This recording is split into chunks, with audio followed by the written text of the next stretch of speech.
అప్పట్లో ఏంటంటే సినిమా అంతా ఒకటిగానే చూసేవారు. కొంచెం ఈ డివిజన్ అనేది లేదు. కానీ ఇప్పుడు స్పెసిఫిక్‌గా చూస్తే ఈ మతము, ఈ ప్రస్తావనలు రావటం అనేది కొంత ఎక్కువైపోయింది. అంతకుముందు కొద్ది సంవత్సరాలు ఈ పేరుతో ఉన్న హీరోలు వాళ్ళ సినిమాల మీద ఒక రకమైన సోషల్ మీడియాలో ఒక యుద్ధం జరిగింది. వాళ్ళని సమర్థించే ఒక వర్గం ఎదుటోళ్ళ మీద సోషల్ మీడియాలో అటాకింగ్ స్టార్ట్ చేసింది. లేటెస్ట్‌గా ఏఆర్ రెహమాన్ ఎపిసోడ్ మనం చూసాం. అంటే 8 సంవత్సరాలుగా నాకు అవకాశాలు తగ్గాయి. మేబీ రిలీజియస్ అది కూడా ఒక కారణం కావచ్చేమన్న అర్థం వచ్చేలా ఆయన మాట్లాడారు.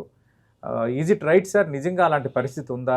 అది 100% అలాంటి ఏఆర్ రెహమాన్‌ని అందరూ అద్భుతంగా ఆస్కార్ అవార్డు విన్నర్ కదా! ఆయన అన్ని రకాలుగా అందరూ సమర్థించారు కదా! ఆయన అట్లా అనటం కరెక్టేనా? అనటం తప్పండి, 100% తప్పు. అయితే ప్రశ్న అడగటమే తప్పు అసలు ఫస్ట్. రెహమాన్ ఆ ప్రశ్న అడిగిన ఆయన ఎందుకు అడిగాడో నాకు అర్థం కాల.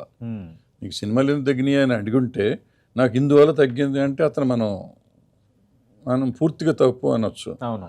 నీకు ఎందుకు తగ్గినాయా అని అడిగాడు అతను. ఎందుకు తగ్గితే అయితే అయి ఉండొచ్చు అన్నాడు అతను. అవును. అది కూడా అనకూడదు యాక్చువల్గా. ఆయన అనకూడదు. ఎట్టి పరిస్థితుల్లో అనకూడదు. అవును. ఎట్టి పరిస్థితుల్లో అనకూడదు.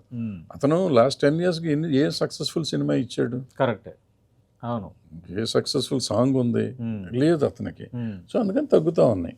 అతను రెమ్యునరేషన్ చాలా హై రెమ్యునరేషన్ ఇచ్చి సక్సెస్ఫుల్ సాంగ్ లేకుండా సినిమాలు తీయటం ఎందుకు అనేది జనంలో తేడా వచ్చి ఉంటుంది. ఓకే. అందుకని తీశారు. బట్ అతను ఏ పరిస్థితుల్లో రెహమాన్ లాంటి వాడు అనకూడదు ఆ మాట. ఎవరన్నా పర్లేదు కానీ అతను ఆ స్థాయి వ్యక్తి అనకూడదు. ఆ స్థాయి వ్యక్తి అనటం చాలా బాధాకరమైన విషయం.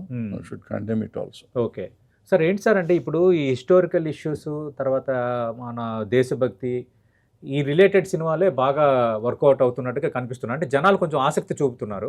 అంటే ట్రెండ్స్ ఏమైనా మారుతున్నాయా మళ్ళీ, లేదంటే ఎప్పటికీ ట్రెండ్ అప్పట్లాగే ఉందా? ఏం మారలేదండి. మారతాం అంటే మామూలుగానే ఉంటుంది. ఇప్పుడు ఏమైందంటే చరిత్రని మనం చూసేసాం.